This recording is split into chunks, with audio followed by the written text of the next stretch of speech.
शाबान की 14 व 15 तारीख की रात एक ऐसी रात होती है जिसमें मुस्लिम समुदाय के लोग मस्जिदों में, घरों में इबादत करते हैं। यहाँ तक कि कब्रिस्तानों में जाकर बुजुर्गों अपने अजीज़ों की कब्रों पर फातिहा ख्वानी करते हैं। आखिर इस रात का जो महत्व है, इतना महत्व क्या है, इसी के चलते हम जानने के लिए आए हैं। हमारे साथ इस वक्त मौजूद हैं मुफ्ती इरशाद अहमद कदीरी साहब। उनसे हम जानेंगे इस रात को क्या कहा जाता है। मुफ्ती साहब, सबसे पहले हमारे चैनल में आपका स्वागत है। जी शुक्रिया। मुफ्ती साहब, जानना चाहेंगे शाबान की जो 14 और 15 के दरमियान की जो रात है, इस रात को क्या कहा जाता है और इसे इतना महत्व क्यों दिया जाता है? असल में इस नहमदु व नुसल्ली व नुसल्ली अला हबीबिहिल करीम अम्मा बाद, इस शब बारात के ताल्लुक़ से जी अल्लाह ताला ने कुरान अज़ीम के अंदर 25वें पारे के अंदर यूँ इरशाद फरमाया है, फ़ीहा युफ़रक़ु कुल्लु अमरिन हकीम, कि इस रात में तमाम उमूर के फ़ैसले किए जाते हैं, यानी तमाम काम बांट दिए जाते हैं। मसलन हज़रत अब्दुल्ला इब्न अब्बास रज़ी अल्लाह ताला अन्हु आपसे मरवी है, आप फरमाते हैं कि अल्लाह ताला इस रात के अंदर जितने एक साल के अंदर कितने लोग दुनिया पर आना, यानी कितने बच्चे पैदा होना है, कितनों का इंतकाल होना है, किसको कितना रिज़्क़ पहुंचाना है, ये तमाम मामलात इस रात के अंदर किए जाते हैं। यानी यूँ समझिए कि जो एक साल का जो काम होने वाला होता है वो इस रात के अंदर उसका फ़ैसला किया जाता है कि किसको कितना रिज़्क़ पहुंचाना है, किसको कहाँ मरना है, कितने लोग दुनिया पर आना है और कितने लोग दुनिया से चले जाना है। इस रात के ताल्लुक़ से और हम उलमा को देखेंगे तो उलमा ने इरशाद फरमाया है कि इसको शब बारात भी कहा जाता है और इसको शब बरअत भी कहा जाता है। शब तो आप जानते ही हैं कि रात को कहते हैं, बरअत का मतलब ये है कि गुनाहों से बरी होने की रात, और बारात का मतलब है फ़ैसलों वाली रात, यानी अल्लाह ताला इस रात के अंदर फ़ैसले फरमाता है। इस रात के ताल्लुक़ से मेरे आका सल्लल्लाहु ताला अलैहि वसल्लम ने अपनी चहीती बीवी, हम सब की माँ हज़रत आयशा रज़ी अल्लाह ताला अन्हा से आपने फ़रमाया कि ए आयशा, तुम जानते हो इस रात, ये रात क्या है? आपने फ़रमाया कि सरकार आप ही बताएं क्या है। तो आपने फ़रमाया कि ए आयशा, ये रात बहुत मुबारक रात है और इस रात के अंदर अल्लाह ताला फ़ैसले फ़रमाता है, लिहाजा ये जागने की रात है। इस रात के अंदर ज़्यादा से ज़्यादा अल्लाह ताला की इबादत की जाए।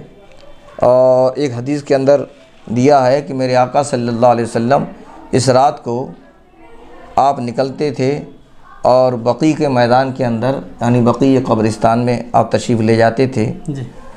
इसी तरह से ये रिवायत है कि एक मरतबा हज़रत आयशा सिद्दीक़ा रज़ी अल्लाह ताला अन्हा आपने ये देखा कि मेरे आका सल्लल्लाहु अलैहि वसल्लम अपने बिस्तर पर तशरीफ़ फरमा नहीं है, क्योंकि मेरे आका सल्लल्लाहु अलैहि वसल्लम आदिल थे।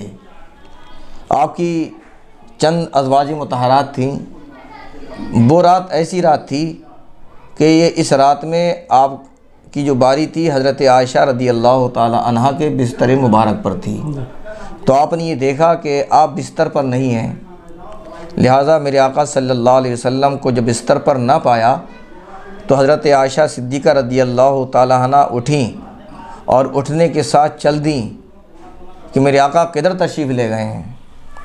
और ये मेरे आका का मौजिज़ा था कि मेरे आका जिस रास्ते से गुज़रते थे तो वो रास्ते महक जाते थे।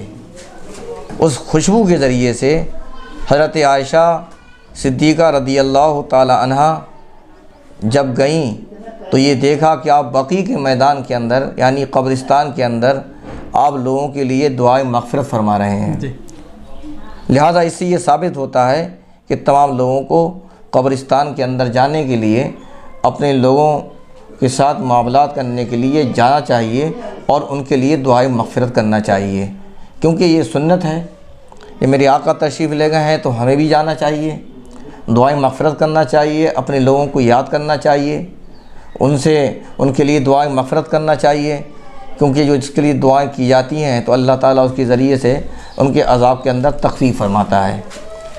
और जो इस वक्त जो राय चीज़ है, जो हम मुसलमानों के अंदर बहुत सारी जो नई नई बीमारियां पैदा हो गई हैं, उसके अंदर हम खुद ज़िम्मेदार हैं, हमारे बड़े ज़िम्मेदार हैं कि अपने बच्चों को पैसा देते हैं और उनके बच्चे जो हैं पटाखेबाजी करते हैं और खेलकूद करते हैं, तरह तरह से हू हल्ला करते हुए जाते हैं।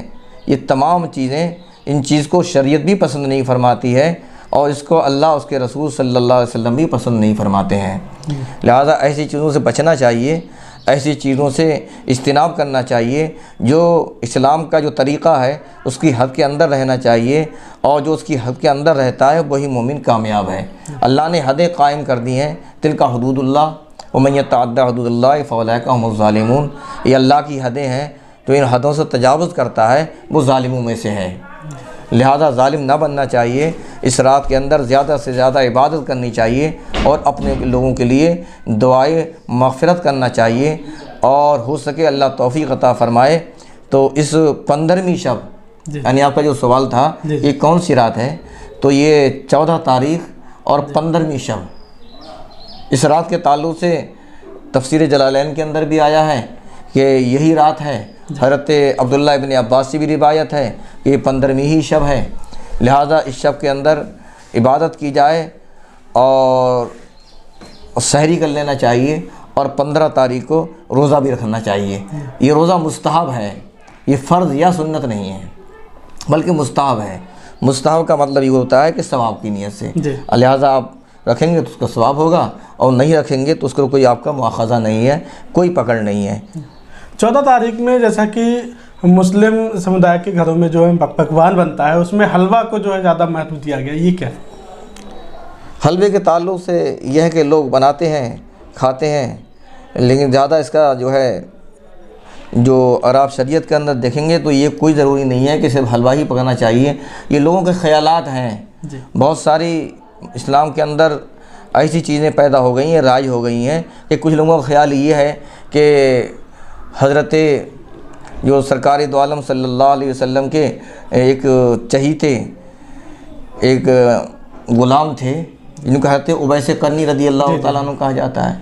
तो लोगों का ये ख़्याल ये है कि आपने अपने दांत मुबारक जो थे वो शहीद कर लिए थे, इसलिए हलवा बनाया जाता है, इसलिए दाल बनाई जाती है। लिहाजा इसका कोई शरीयत के अंदर कोई इस ताल्लुक़ से नहीं आया है। तो मुस्लिम समुदाय के लोगों के लिए जो है क्या मैसेज है आपका? मेरा बस यही मैसेज है कि मुसलमान अपने लोगों के लिए, अपने अजीज़ व अक़रबा के लिए, जो अजीज़ व अक़रबा उनके दुनिया से चले गए हैं, उनके लिए ज़्यादा से ज़्यादा दुआए मग़फ़िरत करें और ज़्यादा से ज़्यादा इबादत करें, क्योंकि इस रात के अंदर फ़ैसले अल्लाह ताला फ़रमाता है। जैसे कि मैंने बताया कि अल्लाह फ़रमाता है फ़ीहा युफ़रक़ु कुल्लु अम्रिन हकीम। इस रात में तमाम जुमला उमूर के फ़ैसले किए जाते हैं, यानी हर काम बाँटा जाता है। लिहाजा जब जिसकी इब्तिदा अच्छी होगी तो उसकी इंतहा भी अच्छी होगी। इबादत से रात को शुरू करना चाहिए और अल्लाह ताला उसके ज़रिए से हो सकता है कि अल्लाह के यहाँ कोई वईद नहीं है, अल्लाह ताला करम फरमाने वाला है। इस रात के ज़रिए से पूरा साल अल्लाह ताला हमें तौफ़ीक़ अता फ़रमा दे कि हम उसी तरह से उसकी इबादत करते रहें। बहुत बहुत शुक्रिया। ये हमने जो बात की ये थे मुफ्ती इरशाद अहमद कदेरी साहब जी, इनसे हमने बात की शब बारात को लेकर। इन्होंने जो है काफ़ी कुछ जानकारियाँ दी और लोगों से हम यही अपील करेंगे कि इस रात को जो है इबादत करें, ज़ाया ना होने दें। जी बेशक।